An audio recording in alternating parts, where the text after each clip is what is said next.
नमस्कार। चलिए आज सुनते हैं एक बहुत पुरानी और जानी मानी कहानी। एक ऐसी कहानी जो हमें बहुत कुछ सिखाती है। किसान और सांप की कहानी।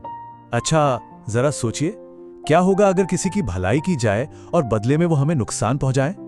ये कहानी इसी एक मुश्किल सवाल के बारे में है। तो हमारी कहानी शुरू होती है एक बहुत ही ठंडी सुबह से। इतनी ठंड कि सब कुछ बर्फ की सफेद चादर से ढका हुआ था। बहुत पहले की बात है। एक छोटे से गांव में एक किसान रहते थे। वो अपने अच्छे स्वभाव और कड़ी मेहनत के लिए जाने जाते थे। उस दिन तो भई सर्दी का आलम ही कुछ और था।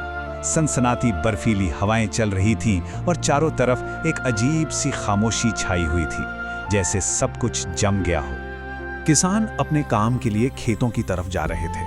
उन्होंने देखा कि उनकी सारी फसल, उनकी सारी मेहनत बर्फ की मोटी चादर के नीचे दबी पड़ी है।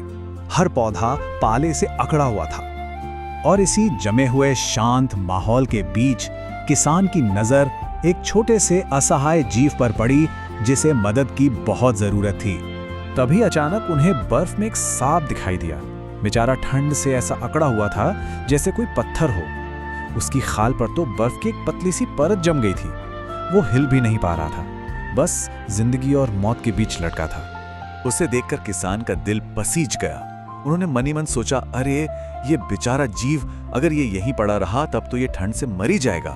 बाहर की जानलेवा ठंड के बावजूद किसान ने बड़े प्यार से उस सांप को उठाया और उसे अपने शरीर की गर्मी देने के लिए अपने मोटे से कोट के अंदर रख लिया। लेकिन अब कहानी में एक ऐसा मोड़ आता है जिसके बारे में उस भले किसान ने कभी सपने में भी नहीं सोचा होगा। किसान के शरीर की गर्माहट पाकर सांप के जमे हुए खून में धीरे धीरे हरकत होने लगी। उसकी अकड़न पिघलने लगी और उसके बेजान शरीर में जिंदगी वापस लौट रही थी। और देखते ही देखते कुछ ही पलों में सांप पूरी तरह होश में आ गया। उसकी ठंडी बेजान आंखों में एक खतरनाक चमक लौट आई थी और उसे अपनी पूरी ताकत वापस महसूस होने लगी थी। और जैसे ही उसे अपनी पूरी शक्ति वापस मिली, उसने अपनी जान बचाने वाले को ही अपना जहरीला डंक मार दिया। किसान दर्द और हैरानी से चिल्ला उठा। उसे यकीन ही नहीं हो रहा था। उसने सांप से कहा, मैंने तो तुम्हें मरने से बचाया और तुमने बदले में मुझे ही चोट पहुंचाई। और यहीं पर यह कहानी हमें एक कड़वी सच्चाई सिखाती है। ये सच्चाई है स्वभाव के नियम के बारे में। देखिए, यहाँ दो बिल्कुल अलग स्वभाव टकरा रहे थे। एक तरफ था किसान का स्वभाव, दया करना और मदद करना, और दूसरी तरफ था सांप का स्वभाव, नुकसान पहुंचाना और डसना। सांप ने बिना किसी अफसोस के फुफकारते हुए जवाब दिया, डसना तो मेरी फितरत है, मैं अपना स्वभाव कैसे बदल सकता हूं भला।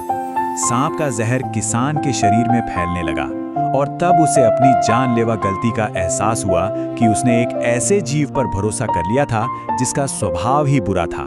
तो इस कहानी की सबसे बड़ी सीख यही है कि हमारी अच्छाई या दयालुता किसी के बुरे स्वभाव को नहीं बदल सकती। ये हमें याद दिलाती है कि किसी पर भी भरोसा करने से पहले उसके असली स्वभाव को पहचानना बहुत जरूरी है, ना कि सिर्फ उसकी उस वक्त की हालत को देखकर फैसला करना चाहिए। और आखिर में ये कहानी हमें एक जरूरी सवाल पर सोचने के लिए छोड़ जाती है। हमें ये कैसे पता चलेगा कि कब दया दिखाना सही है और कब अपने भले के लिए सावधान रहना ज्यादा जरूरी है।